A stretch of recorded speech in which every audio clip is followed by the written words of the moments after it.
Hello friends, તમારું સ્વાગત છે મારી ચેનલમાં। તો આજે આપણે બનાવીશું વ્રત કે ઉપવાસમાં કે પછી ઘરમાં કોઈ મહેમાન આવે તો એકદમ ઝડપથી બનાવીને તૈયાર કરી શકાય તેવો દૂધીનો હલવો। અને આ દૂધીનો હલવો બનાવવામાં આજે આપણે કોઈ પણ જાતના માવાનો યુઝ નથી કરવાના।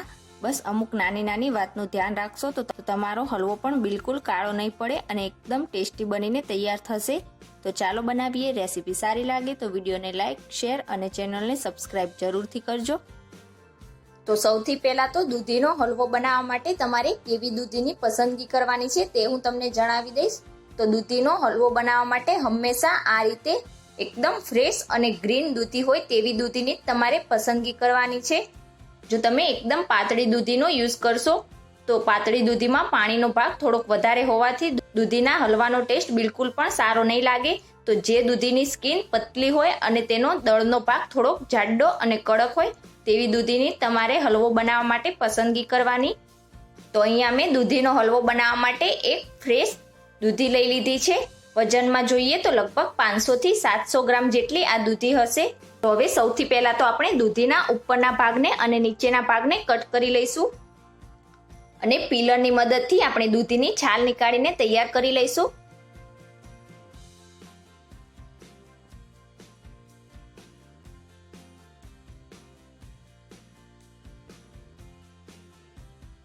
તો તમે જોઈ શકો છો મેં આ જ રીતે આખી દૂધીની છાલ નીકાળીને તૈયાર કરી લીધી છે।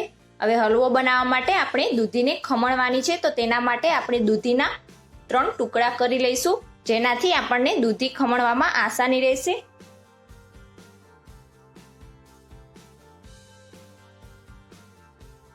તો હવે હલવા માટે આપણે દૂધીને ખમણતી વખતે ખાસ એ વાતનું ધ્યાન રાખવાનું છે કે આપણે દૂધીના ઉપરના સ્કિનના ભાગનો યુઝ કરવાનો છે। અંદરનો જે બીનો સોફ્ટ ભાગ હોય તેને આપણે હલવો બનાવવા માટે બિલકુલ પણ યુઝ નથી કરવાનો।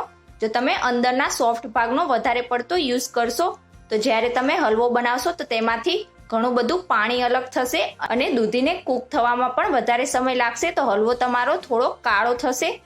તો હંમેશા હલવો બનાવવા માટે દૂધીના ઉપરના ભાગનો જ યુઝ કરવાનો।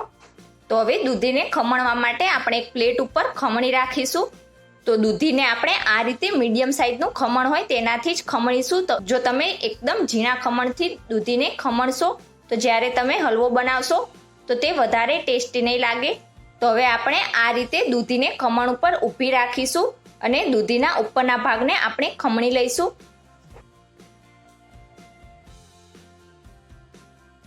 પહેલા મેં જે તમને જણાવ્યું એ જ પ્રમાણે આપણે દૂધીના અંદરના ભાગને વધારે નથી લેવાનો। આ જ રીતે ગોળ ગોળ ફેરવતા જઈશું અને ઉપરના ભાગને આપણે ખમણી લઈશું। આ સમયે જો તમારે દૂધીને કોઈ પણ બીજા વાસણમાં ટ્રાન્સફર કરવી હોય તો દૂધીને તમારે હાથથી બિલકુલ પણ ટચ નથી કરવાની। કોઈ પણ ચમચી લેવાની અને ચમચીની મદદથી તમારે બીજા વાસણમાં ટ્રાન્સફર કરવાની।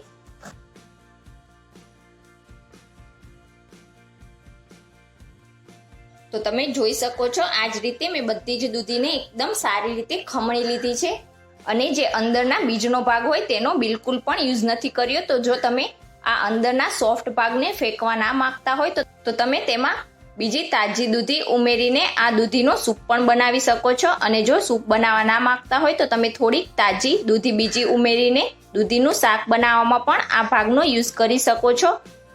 તો હવે ખમણીને તૈયાર કરેલી આ દૂધીને આપણે વધારે સમય સુધી નહીં રાખીએ। જો તમે વધારે સમય સુધી રાખશો તો દૂધી ઓક્સિડેશનના કારણે એકદમ કાળી થઈ જશે। તો ઝડપથી આપણે હલવો બનાવી લઈશું। તો હવે હલવો બનાવવા માટે મેં અહીંયા ગેસ ઉપર એક નોનસ્ટિક પેન રાખેલી છે। બને તો હલવો બનાવવા માટે નોનસ્ટિક કઢાઈ કે પેનનો યુઝ કરવાનો। જો તમે એલ્યુમિનિયમ કઢાઈનો યુઝ કરશો તો જ્યારે તમે દૂધીને શેકશો તો થોડીક દૂધી તળિયે ચોંટશે। એટલા માટે જો તમારા ઘરમાં નોનસ્ટિક પેન કે કઢાઈ હો તો તેનો જ યુઝ કરવાનો। હવે આપણે તેમાં 1/4 કપ એટલે કે 4 મોટી ચમચી જેટલું ઘી એડ કરીશું અને ઘીને આપણે એકદમ સારી રીતે પહેલા તો મેલ્ટ થવા દઈશું। તો ઘી આપણું એકદમ સરસ રીતે મેલ્ટ થઈ જાય એટલે સૌથી પહેલા તો આપણે ડ્રાય ફ્રૂટ્સને ફ્રાય કરીશું। તો અહીંયા મેં 4 થી 5 કાજુના આ રીતે ટુકડા કરી લીધા છે તો તેને પણ એડ કરીશું। સાથે જ 5 થી 6 બદામના પણ આ રીતે ટુકડા કરેલા છે તો તેને એડ કરીશું। હવે ગેસની ફ્લેમ મીડિયમ રાખીશું અને કાજુ બદામ બંનેને હલકા બ્રાઉન ના થાય ત્યાં સુધી આપણે ઘીમાં શેકી લઈશું। કાજુ અને બદામ બંનેમાં હલકો કલર ચેન્જ થવા લાગે ત્યારે તેમાં 15 જેટલી કિસમિસ ઉમેરીશું અને તેને પણ આપણે ઘીમાં એકદમ સારી રીતે ફ્રાય કરી લઈશું. તો કિસમિસને ફ્રાય થવામાં વધારે સમય નથી લાગતો, એટલે જો તમે કાજુ બદામ સાથે તેને પહેલા એડ કરી લેશો તો તે બળી જશે. તો અહીંયા આપણા બધા જ ડ્રાય ફ્રૂટ્સ એકદમ સારી રીતે શેકાઈ ગયા છે. તો હવે તેને નીકાળી લઈશું.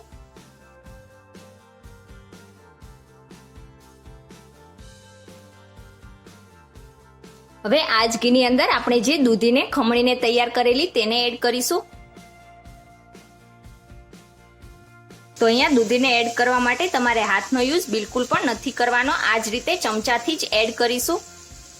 હવે બધી જ દૂધીને આપણે ઘીમાં એકદમ સારી રીતે શેકવાની છે. તો ગેસની ફ્લેમ મીડિયમ રાખીશું અને આ જ રીતે કન્ટિન્યુ ચમચો હલાવતા જઈશું અને દૂધીને ઘીમાં એકદમ સારી રીતે શેકી લઈશું.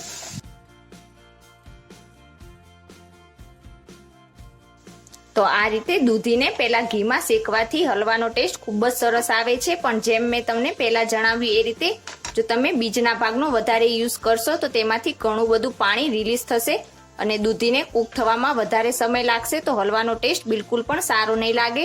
તો આ જ રીતે આપણે કન્ટિન્યુ ચમચો હલાવતા જઈશું અને મીડિયમ ગેસની ફ્લેમ પર જ્યાં સુધી આપણી દૂધી એકદમ સારી રીતે શેકાઈ ના જાય ત્યાં સુધી હલાવતા જઈશું.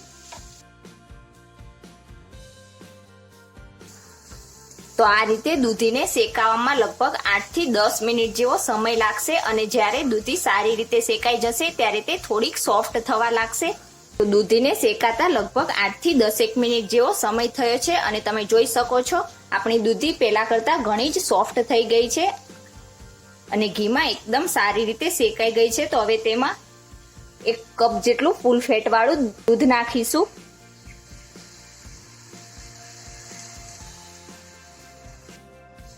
દૂધીને આપણે દૂધમાં એકદમ સારી રીતે મિક્સ કરી લઈશું.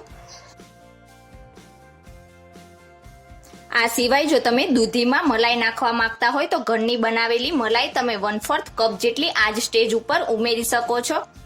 હવે ગેસની ફ્લેમ મીડિયમ જ રાખીશું અને આપણી દૂધીને દૂધમાં એકદમ સારી રીતે મિક્સ કરી લઈશું.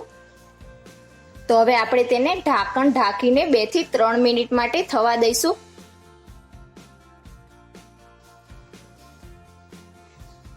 વચ્ચે આપણે ફરીથી એકવાર હલવાને ચેક કરી લઈશું અને સારી રીતે મિક્સ કરીશું.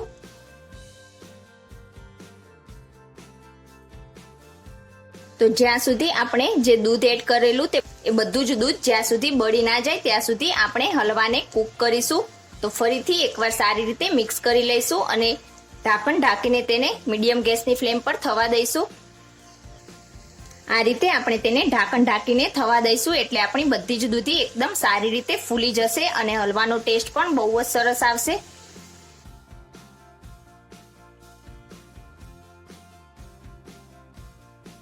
તો થોડીક જ વારમાં તમે જોઈ શકો છો આપણે જે દૂધ એડ કરેલું તે બધું જ દૂધ એકદમ સારી રીતે બળી ગયું છે. તો હવે ફરીથી તેને એકવાર સારી રીતે મિક્સ કરી લઈશું.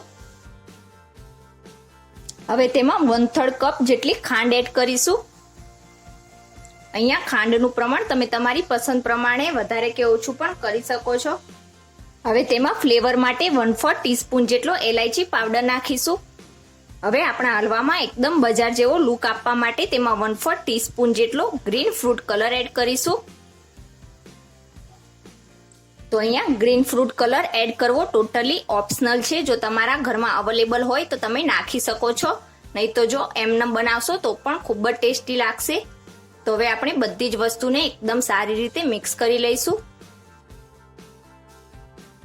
થોડીક જ વારમાં આપણે આ રીતે મિક્સ કરીશું એટલે બધી જ ખાંડ મેલ્ટ થઈ જશે અને જેમ જેમ ખાંડ મેલ્ટ થશે તેમ તેમ ખાંડમાંથી થોડુંક પાણી પણ અલગ થશે.